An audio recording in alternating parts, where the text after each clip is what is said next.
Saúdo a todos os irmãos com a graça e com a paz do Senhor. Nós gostaríamos de ter cumprimentado individualmente a cada um de vocês, mas é um tanto quanto impossível nesta noite. Mas se sintam cumprimentados, abraçados. Queremos agradecer ao empenho dos irmãos do coral, aos irmãos que lideraram, a irmã Débora, aos demais. É muito bom nós louvarmos ao Senhor através da voz de outros, né? Nós não temos esse dom, esse talento, mas é muito bom. Nós temos os irmãos aqui conosco exercendo esse ministério. Vou chamar o reverendo Heber Campos.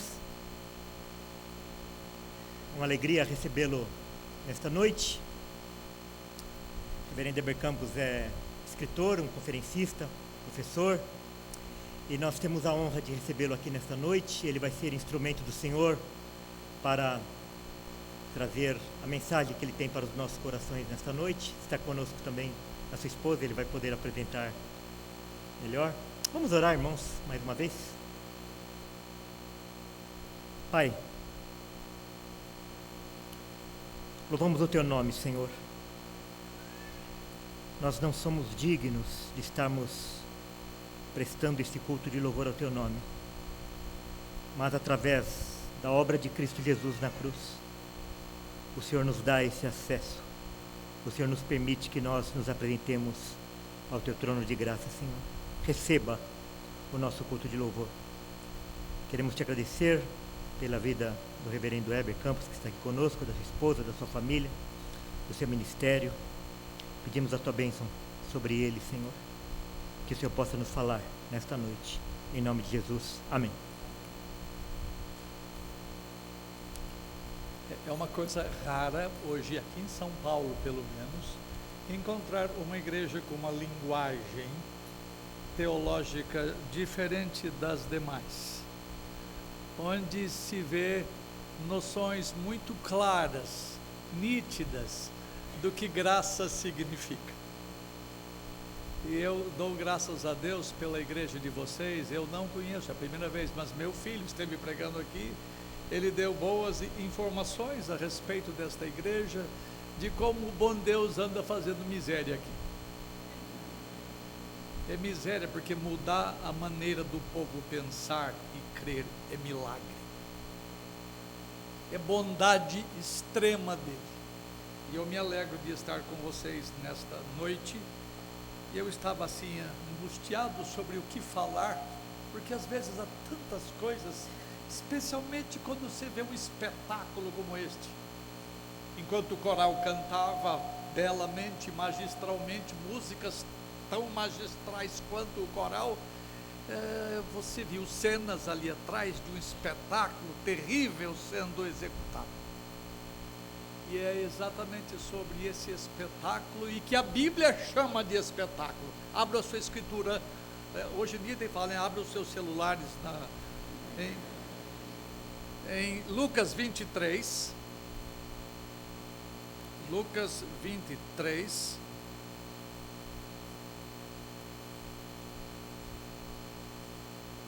a partir do 44 ao 49, mas vou dar ênfase ao 48, escutem a leitura atentamente, deixe a sua Bíblia aberta nesse texto. Já era quase meio-dia, e escureceu-se o sol, houve trevas sobre a terra até as 3 da tarde, e rasgou-se pelo meio o véu do santuário. Então Jesus clamou em alta voz: Pai, nas tuas mãos entrego o meu espírito. E dito isto, ele expirou. Vendo o centurião o que havia acontecido, deu glória a Deus, dizendo: verdadeiramente este homem era justo. E agora vem o verso: e todas as multidões reunidas para este espetáculo, vendo o que havia acontecido, retiraram-se a lamentar, batendo nos peitos. Entretanto, todos os conhecidos de Jesus E as mulheres que o tinham seguido desde a Galileia permaneceram a contemplar de longe estas coisas. Quando eu leio sobre este cenário, a minha mente trabalha um pouco e a sua também, e nós somos criativos da maneira de ver as coisas. Quem fez aquele filme foi muito criativo. É uma pena que é um homem que caiu na vida. Mas é uma cena quase que inenarrável 2000 anos depois. E o cenário, se você pegar o quadro todo, parecia um circo romano. Estavam todos presentes ali para contemplar o espetáculo. Todo tipo de pessoas estava presente ali. Havia gente de toda qualificação, não somente os amigos de Jesus, mas amigos também estavam lá. Eu ia pedir para alguém ler em voz alta, mas eu estou com o recurso disso aqui, é melhor. Olha o verso 30, o verso 49. Entretanto, todos os conhecidos de Jesus e as mulheres que o tinham seguido desde a Galileia permaneceram a contemplar de longe. Eles estavam lá na geral, enquanto uma turminha ficava ali bem pertinho vendo o espetáculo. Os seus discípulos o haviam abandonado, lembra-se? Ele ficou só, mas de longe. Ninguém levantou a voz para defendê-lo. O justo pelos injustos, para um dia conduzir-nos a Deus, morreu. Havia os que o tinham crucificado e contemplavam-no com maldade furiosa. Outros, de passagem circunstantes, passavam por ali, meneavam a cabeça e faziam zombaria àquele da cruz do centro. Veja os versos 35 a 39, nesse mesmo capítulo. O povo estava ali e a tudo observava. Era um espetáculo. Tudo observava.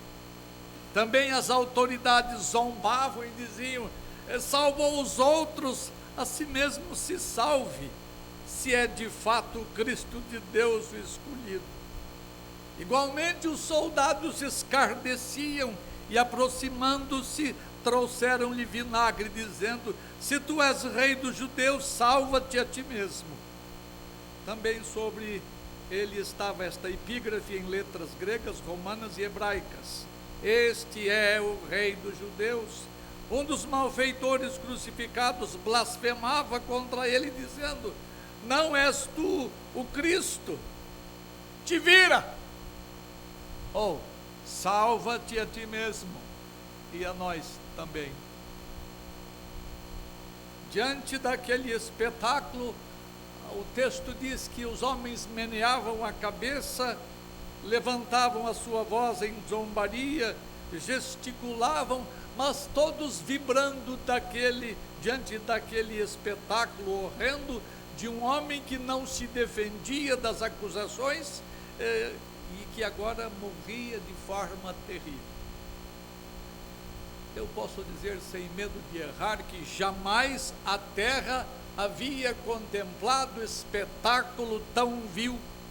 Nunca ninguém havia contemplado tanta injustiça, tanta zombaria, tantas palavras cruéis, tanta maldade, tanta vileza de uma vez só.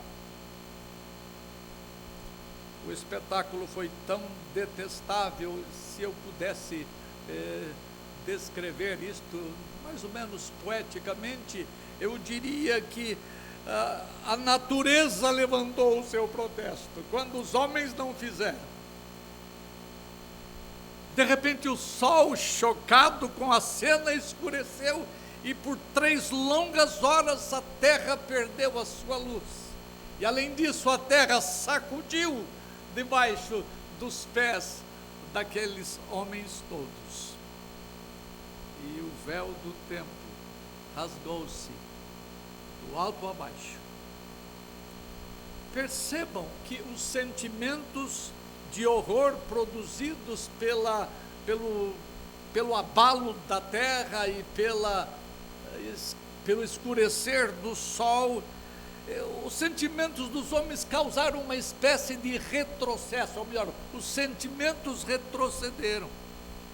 Depois da manifestação da natureza, ninguém mais zombou. A turma voltou para casa, em grupos solitários, em pequenos grupos silentes, e todos os homens, num gesto de pavor à maneira médio-oriental, meneavam as suas cabeças. Muito diferente foi a procissão saindo das portas de Jerusalém, que gritava um dia inteiro, um pouco mais: crucifica-o, crucifica-o, Rei dos Judeus. Eu quero ver agora você safar-se desta. E agora todo mundo vai para casa lamentando o espetáculo. Observe como Deus tem poder sobre as almas, sobre os sentimentos humanos.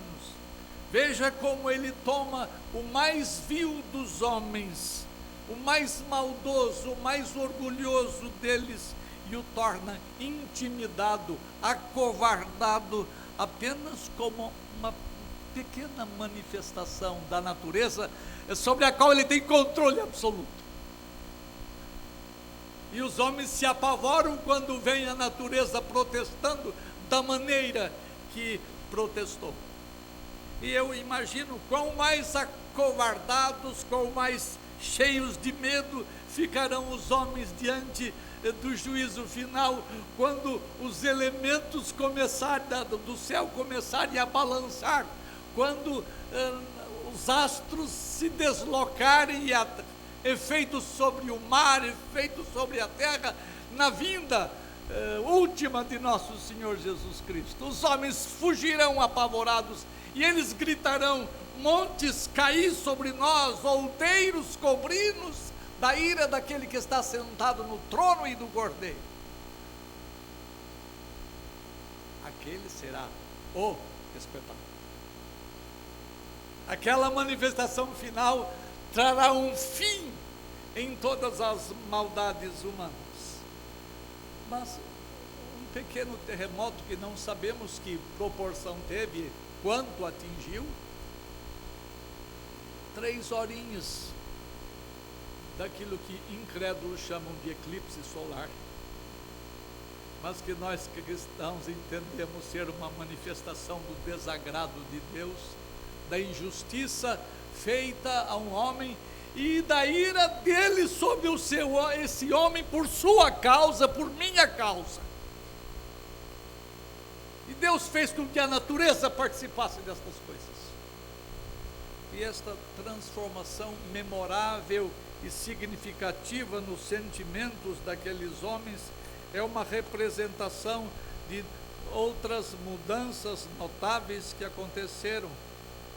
E eu imagino que quando nós contemplamos a cruz, algumas coisas acontecem na nossa vida, e muitos têm se chegado à salvação através da simples contemplação da cruz.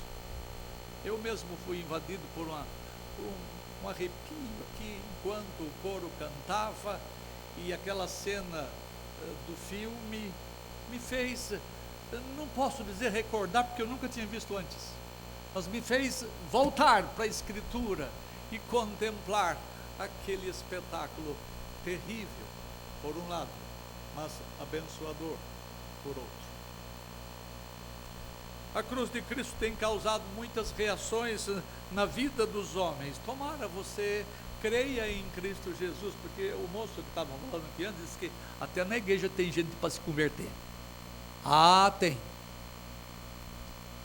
Tomara você aprenda a olhar as coisas de maneira correta, e você veja no espetáculo da cruz a sua redenção. Duas grandes coisas, duas maiores coisas que eu vou falar nesta noite. A primeira, observe a lamentação das multidões diante do espetáculo da crucificação. Verso 48 de novo. E todas as multidões reunidas para este espetáculo, vendo o que havia acontecido, retiraram-se a lamentar, batendo nos peitos. Eles tiveram reações diferentes, porque a motivação das multidões eram diferentes. Havia muitas pessoas, sem dúvida, que estavam ali movidas por uma emoção passageira. Elas haviam visto as agonias daquele notável Galileu. Algumas coisas haviam chamado a atenção dessas pessoas, porque perceberam que ele era mais do que um simples carpinteiro, mais do que um homem comum, portanto temeram. E essas pessoas depois foram embora, porque a divindade estava irada e a prova era a manifestação da natureza no apagar das luzes e no tremer da terra. Assim, temerosos voltaram para as casas. Mas na manhã seguinte, quando o dia raiou novamente, eles já não se lembravam mais das coisas que haviam visto e estavam prontos para um outro espetáculo que era comum naquela época, a crucificação. A lamentação dessa gente não foi por causa de uma profunda tristeza de coração. Simples emoções passam rapidamente, como elas vêm, elas se vão. Quão frequentemente este é o sentimento que muitas pessoas têm ao contemplar a cruz, num lugar como este, pela apresentação majestosa de um coral, pelas cenas bem apresentadas logo ali atrás, e ficam emocionados, se arrepiam como eu, e depois que nós saímos daqui, tudo passa. Amanhã é segunda e terça e quarta, as coisas ficam no baú do esquecimento. Nós somos governados apenas por emoções passageiras, e emoções passageiras não levam ninguém ao conhecimento real de Cristo Jesus. Uma vez eu li de um pastor que uma senhora chegou para ele e disse: pastor, eu vi coisas maravilhosas hoje no culto, a igreja toda estava em lágrimas. Ah, é? E eu vi coisa ainda mais espantosa, é que essas pessoas que choram, amanhã voltam como se nada houvesse acontecido. Assim acontece com alguns de nós. Nós saímos daqui impactados de alguma forma, e mexe nas nossas afeições, e logo depois nós nos esquecemos, nem sequer oramos para que Deus faça perdurar em nós doces lembranças da contemplação desse espetáculo.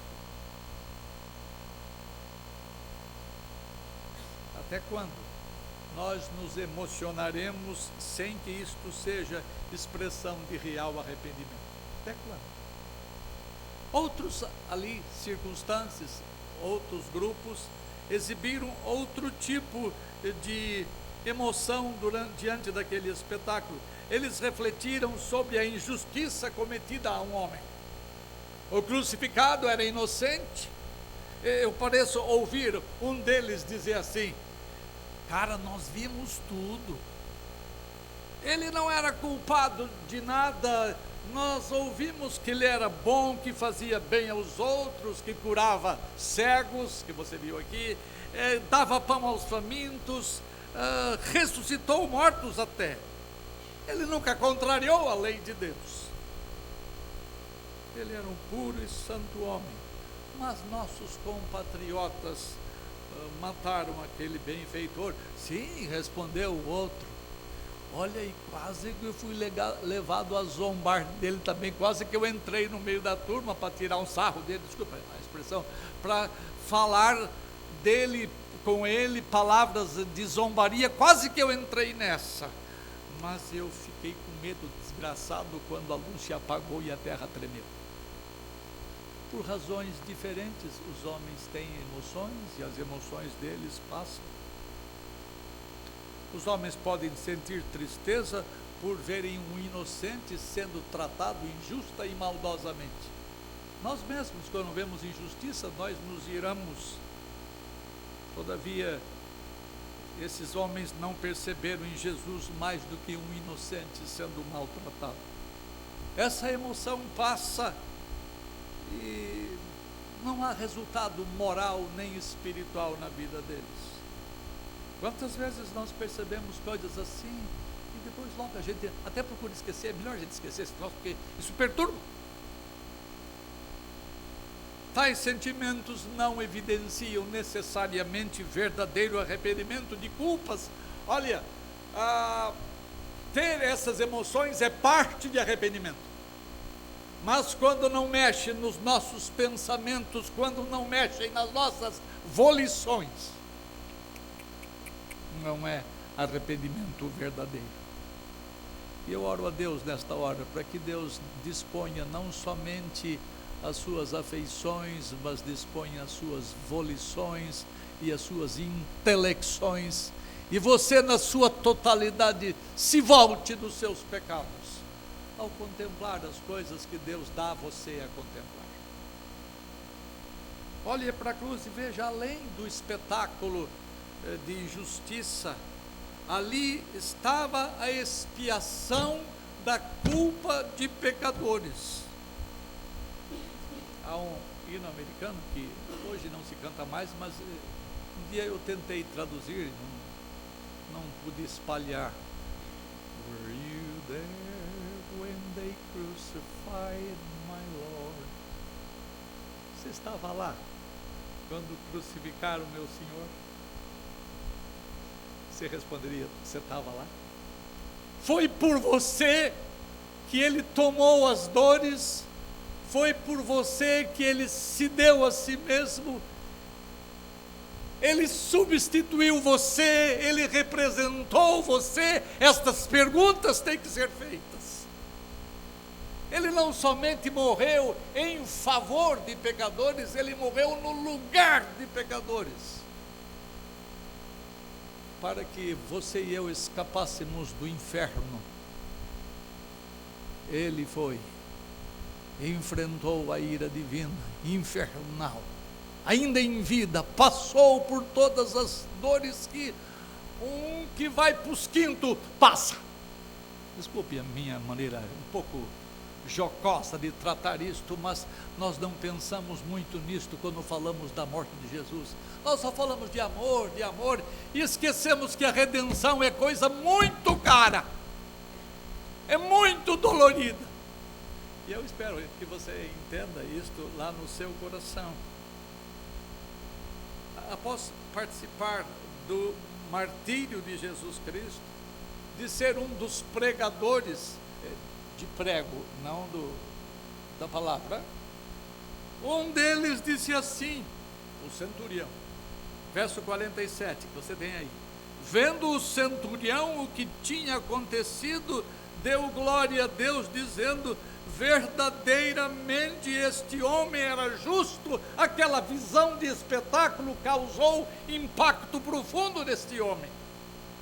E os que chegam a este ponto, romano que era, a admitir que era homem justo, homem santo, homem de Deus, em outro texto da Escritura fala, verdadeiramente filho de Deus. Esse homem reconheceu estas coisas. E a Escritura diz que quando Jesus Cristo voltar, esses que o traspassaram haverão de vê-lo.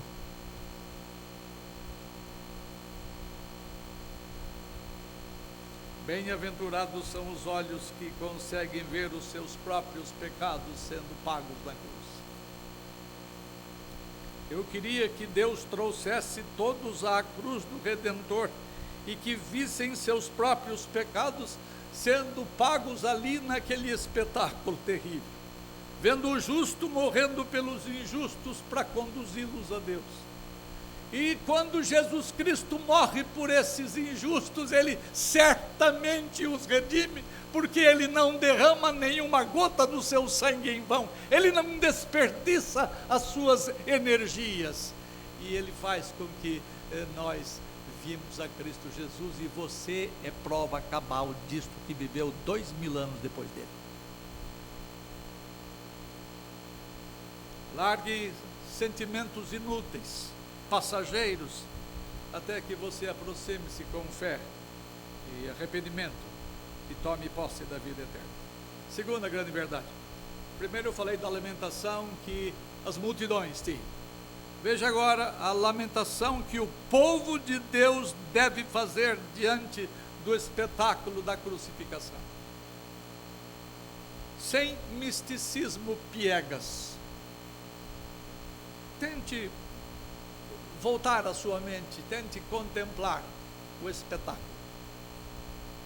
Lá no centro, entre dois ladrões, o Filho de Deus encarnado, que tem pés e mãos encravados na cruz, e ele está em grande angústia que palavras nossas não conseguem devidamente transmitir. Olhe-o, fixe-o bem. Aquele que foi adorado por anjos, ali está moribundo por causa dos filhos dos homens. O destruidor da morte está sendo morto. Bata no peito agora, se você vê nele os seus próprios pecados. Sim, o Rei dos Reis, o Senhor dos Senhores, agora humilhado e em zombaria, os homens colocam uma coroa de espírito e dizem: salve, Rei dos Judeus. Eu peço a vocês, se vocês derem conta de fazer, contemple o espetáculo da cruz e veja a grandeza dos seus pecados ali. Se seus pecados não fossem tão grandes, não precisaria haver um sacrifício tão grande por uma pessoa tão grande. A grandeza dos pecados dos homens, quando Cristo morreu por eles, exigiu que houvesse a união de uma natureza divina com uma natureza humana, para que ele pudesse suportar o peso dos pecados de todos nós. Se ele fosse somente um redentor, ele seria um michuruca de um redentor, porque podia salvar apenas um, e ele ficaria morto e não poderia ressuscitar. Mas quando Deus providenciou um redentor para você e para mim, ele providenciou um redentor divino humano, um redentor poderoso. A gente quase não canta, né? Redentor onipotente é Jesus. A gente não fala do poder redentor de Jesus. Na maioria das igrejas evangélicas, você ouve uma pregação assim: Jesus é Salvador, e Ele está tentando e fazendo tudo o que pode para salvar você. Você precisa permitir que Ele salve você, você precisa deixar para o inferno com esse tipo de pregação. Nós temos que apresentar um Redentor poderoso, que vem e não faz tentativa de salvação, Ele salva. Nós precisamos olhar a grandeza dos pecados nossos, para que entendamos por que da grandeza de um Redentor. Segunda coisa, contemple o espetáculo da cruz e veja. Eu disse, o primeiro é a grandeza dos seus pecados, agora veja a vergonha dos seus pecados. Se é coisa que nós não temos muita vergonha de pecar. Nós estamos tão acostumados com isto, que a gente peca e não tem nem tristeza por eles. Tem faltado em nossas igrejas contemporâneas peso de pecado, arrependimento real de pecado. Raramente nós vemos pessoas chorando os seus pecados na hora do culto, ou mesmo na casa deles. Pessoas que se em si mesmas conversam consigo mesmo depois de conversar com Deus e choram seus pecados. Nós temos visto pouco disto, por isso que a nossa igreja é rasinha. Por isso que eu tenho que falar, como aquele irmão falou, que na igreja está cheio de gente que precisa se converter. Porque ser membro da igreja, infelizmente, não é passaporte para a glória. Se o pecado não fosse algo vergonhoso, Jesus Cristo não teria que suportar a cruz da maneira como ele suportou. Escute o que o autor de Hebreus disse, que alguns de vocês conhecem perfeitamente o que eu vou ler. Jesus Cristo, em troca da alegria que lhe estava proposta, suportou a cruz, não fazendo caso da vergonha. Em umas traduções está, não fazendo caso da ignomínia. Jesus foi envergonhado. O romano era vivo, nenhum cidadão romano morria numa cruz. Tão vil é a morte, tão triste e dolorida esse tipo de morte. O governo romano não deixava nenhum dos seus cidadãos morrer morte de cruz. E Jesus Cristo sofreu a vergonha diante dos homens. E como representante seu e meu, ele olhou para o Pai e sentiu vergonha.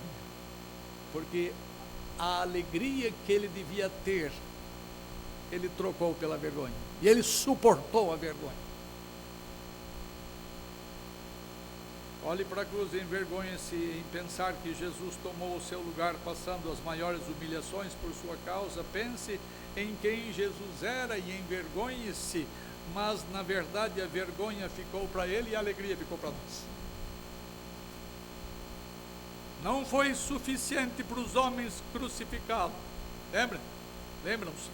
Ele ainda o insultaram como se não fosse o bastante, zombaram das suas orações, zombaram do seu ofício sacerdotal, zombaram do seu ofício real, zombaram do seu ofício profético, zombaram de tudo nele, expuseram-no à vergonha.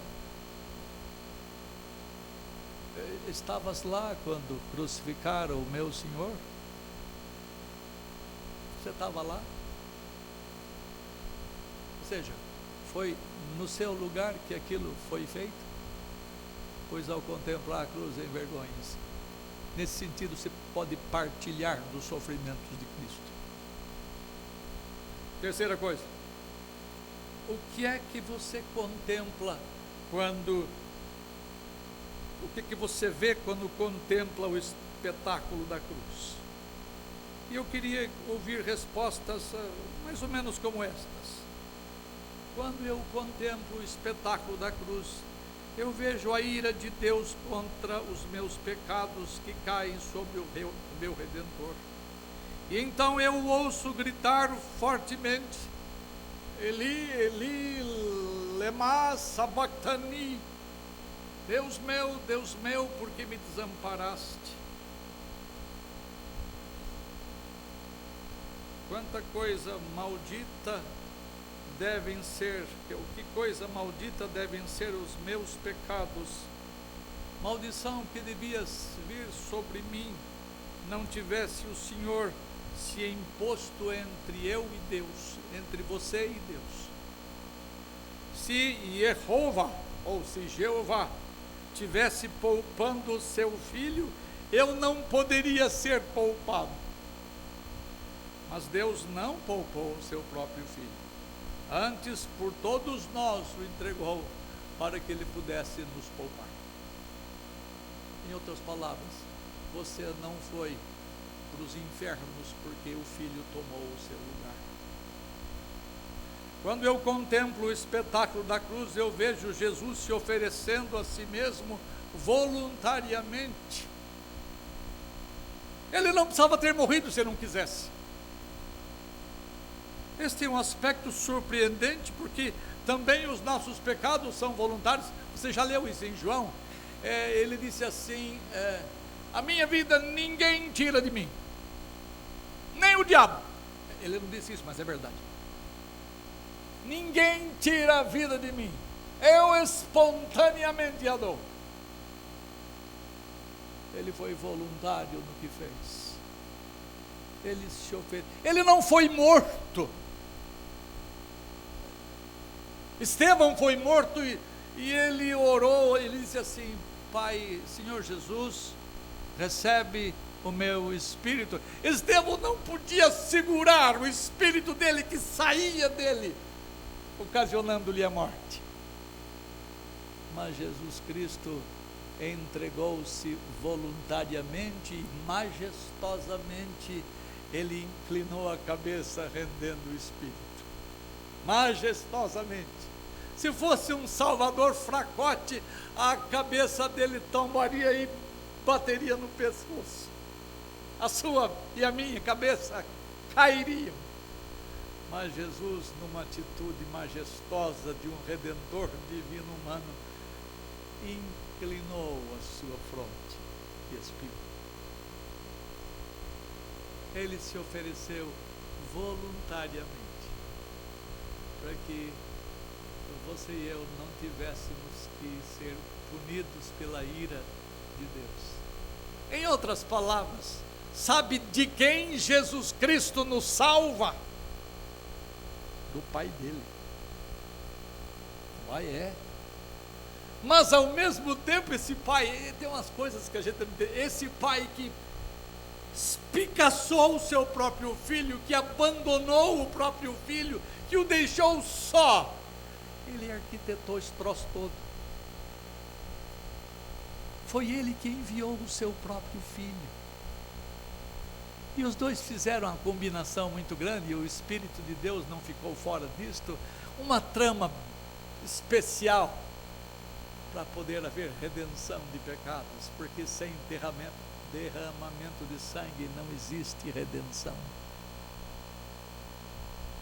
Quando eu contemplo o espetáculo da cruz, eu vejo o remédio que Deus enviou sendo desprezado por tanta gente. Se o primeiro pecado tem alguma relação com rebelião, os pecados dos homens têm relação com ingratidão. E eu não duvido que entre os meus ouvintes nesta noite haja gente ingrata, ou seja, gente que tem desprezado as coisas que tem ouvido a vida inteira sentado num banco de igreja como esta aqui. Não nesta, porque esse aqui tem pouco tempo, só 3 anos, mas alguns têm estado tantos anos ouvindo e essa cena não os emociona. Às vezes sim, mas não resulta em alguém vindo a Cristo Jesus cheio de amor e comprometimento com Ele. Aquele que está pendurado na cruz é alguém que jamais você amou. Eu digo para os incrédulos que estão aqui. Aquele que é pendurado na cruz é alguém com quem jamais você realmente se preocupou. Aquele que está pendurado na cruz é alguém a quem você jamais orou. Aquele que está na cruz é alguém em quem você jamais confiou. É alguém a quem você nunca serviu.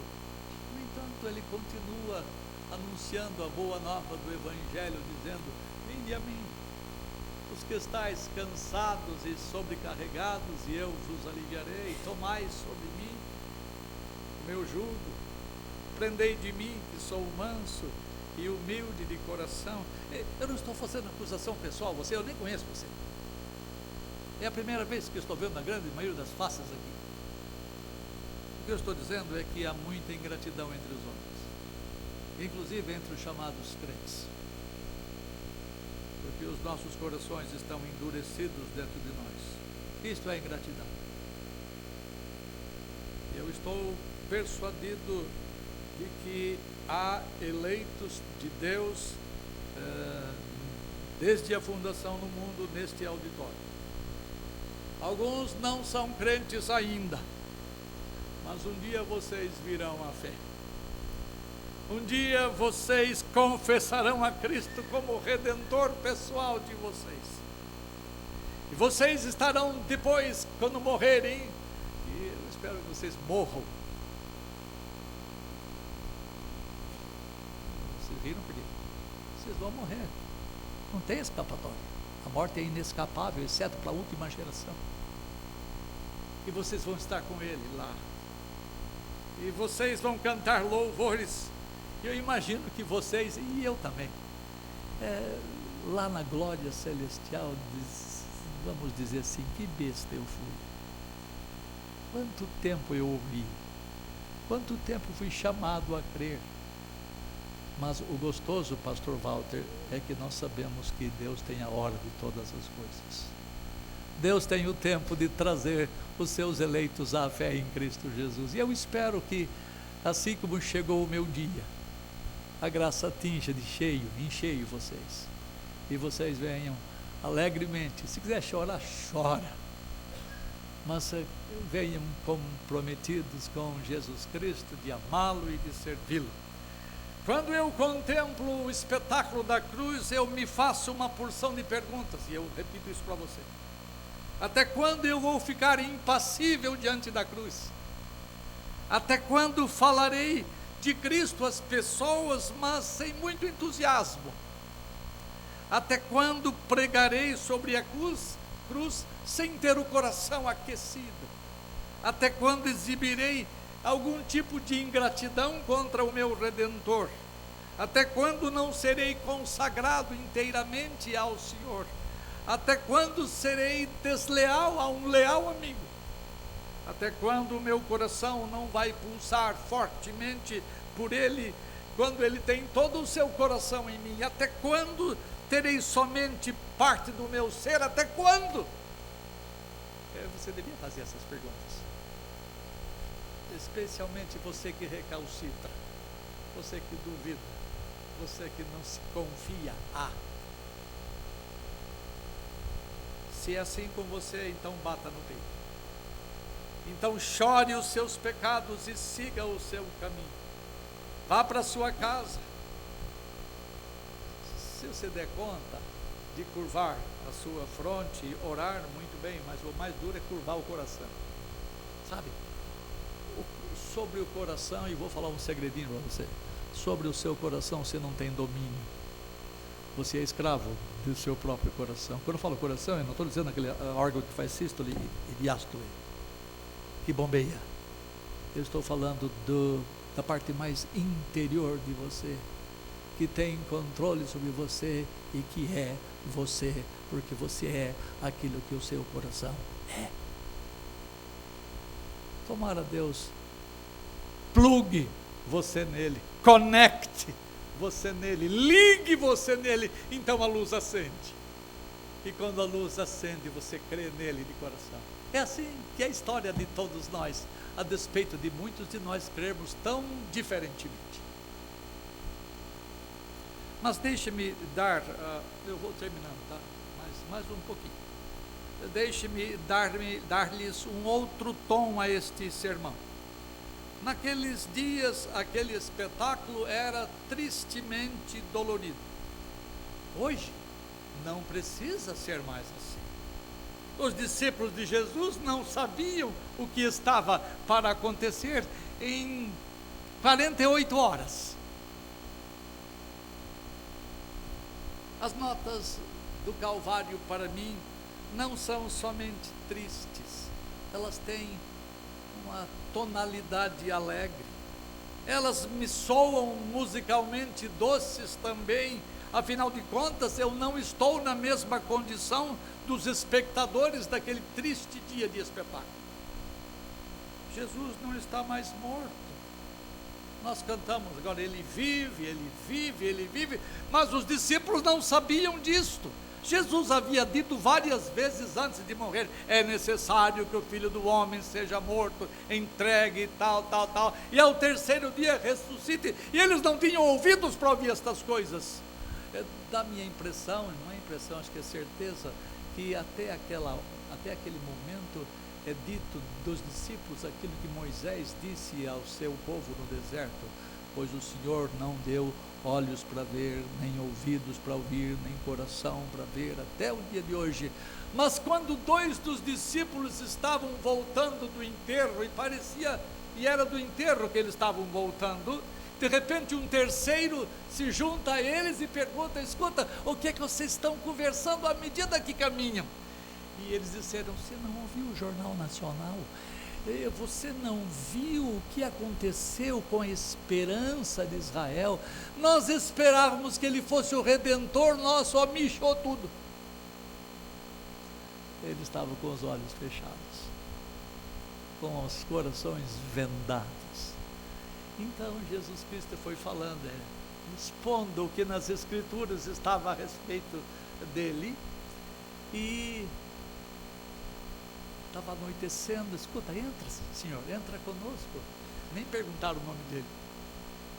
Entra, vem cear conosco. E ele entrou. Diz a Escritura que no partir do pão, os olhos dos discípulos foram abertos, os ouvidos escancarados, e o coração pôde ver o que eles não viam antes. Mas quando isso aconteceu, Jesus desapareceu do meio deles. Então eles disseram: não nos ardia o coração enquanto ele nos falava aquelas coisas. Tomara Deus faça isso com você, como ele fez comigo, como fez com tantos de vocês aqui. E as palavras do Senhor calem fundo dentro do coração de vocês e provoque fé viva em vocês. Não lamente a sua morte agora. Jesus Cristo não morrerá nunca mais. A cabeça que uma vez foi coroada de espinhos, diz a Escritura, é agora coroada de glória. Olhe para o céu e agradeça a Deus, porque a morte não tem domínio sobre ele, porque ele disse: eu tenho poder, como é que é? Eu dou a minha vida espontaneamente, ninguém a tira de mim. É esse mandato recebi de meu Pai. Eu tenho, como é que fala?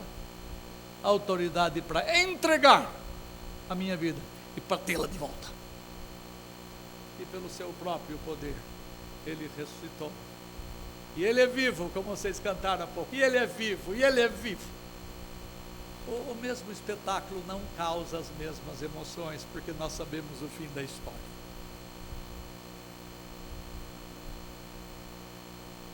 Poeticamente eu diria: deixe os sinos dobrarem dentro de você. Peça a Deus para a música fluir de dentro do seu coração, porque pela morte de Jesus Cristo, as coisas da ira divina foram deixadas para trás. Porque quando Jesus Cristo morreu e pagou a pena nossa, Deus ficou satisfeito. Fala: muito bem, meu filho, agora eu vou receber todos aqueles por quem você morreu e vão fazer parte da minha família. Alegre-se, porque de lá para cá milhões têm sido salvos na história. Você vai viver um outro dia, logo você vai estar do outro lado da existência, e você vai ver uma multidão inumerável que ninguém podia contar, vindo de todos os povos, tribos, línguas e povos e nações, etc., todos cantando glórias ao Cordeiro de Deus que tira o pecado no mundo. E eu gostaria de vê-lo. E aquilo vai ser espetáculo. Aquilo vai ser uma cena inusitada, um coral. Quantos tinha no coral cantando agora? Uns 40, 50, 30. Ponha 30 milhões, bilhões, eu não sei, alguns bilhões de todas as tribos, povos, tribos e nações, de todas as épocas, cantando, coros celestes, lá, estou inventando, isso não está na Bíblia, regendo aquilo tudo numa harmonia doce, inimaginável. E você vai fazer parte desse grande coral, e você vai poder contemplar o maior espetáculo da terra, não daquele filme que você viu,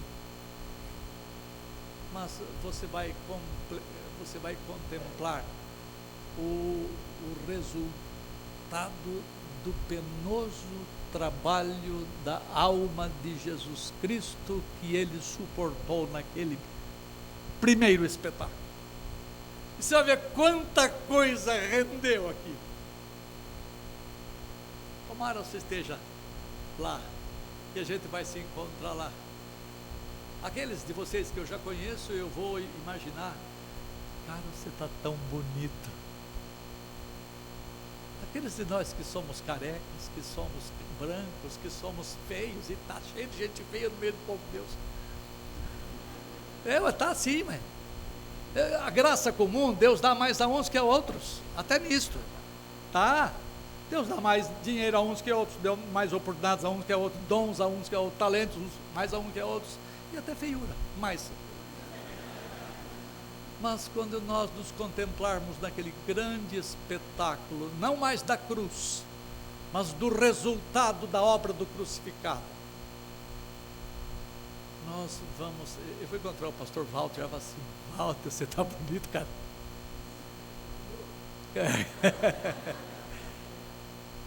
Eu vou estar provavelmente não com estes cabelos, não com as rugas que eu tenho, porque o meu Redentor, atenção, quando estava aqui neste mundo era varão de dores e que sabe o que é padecer, homem de quem os outros escondem o rosto, e não havia nele nenhuma beleza, nenhuma formosura que nos agradasse, nenhuma.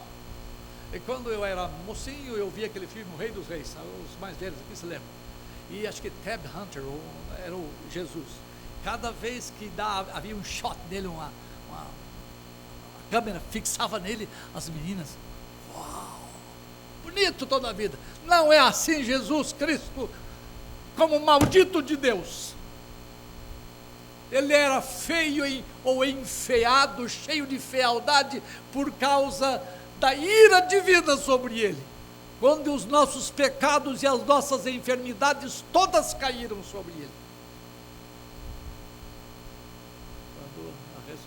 Quando a ressurreição aconteceu, Maria Madalena disse: onde é que o senhor botou meu senhor? Mal sabendo que estava falando com Jesus Cristo. Quando os dois discípulos de Emaús, naquela história que eu lhes contei, disseram: o senhor não viu os acontecimentos que se deram? Nós estamos vindo do enterro. E conversaram com ele longo tempo, até chegar à vila de Emaús.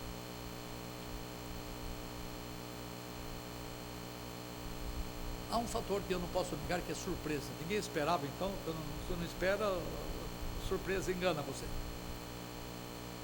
Mas havia mais que isto. Não havia em Jesus Cristo nenhum sinal de fealdade, de feiura. Não havia nenhuma coisa que lembrava o seu sofrimento, a sua dor, exceto uma marquinha aqui, para que nunca ninguém esquecesse do que aconteceu e que foi ele. Assim você e eu. As coisas da fealdade do tempo de agora vão sair. E no dia daquele espetáculo cheio de gala, nós vamos nos encontrar uns com os outros. E nós vamos bem dizer aquele espetáculo lá, que você nunca mais vai esquecer. Porque não sei se todo mês, toda semana, vai haver a celebração da ceia. Quando ele fala assim: isto seja feito em memória de mim, ele está dizendo em outras palavras: eu não quero que vocês nunca se esqueçam disto. Porque quando eu vou embora agora, não vou participar da ceia mais com vocês, mas um dia no reino do meu Pai eu vou participar.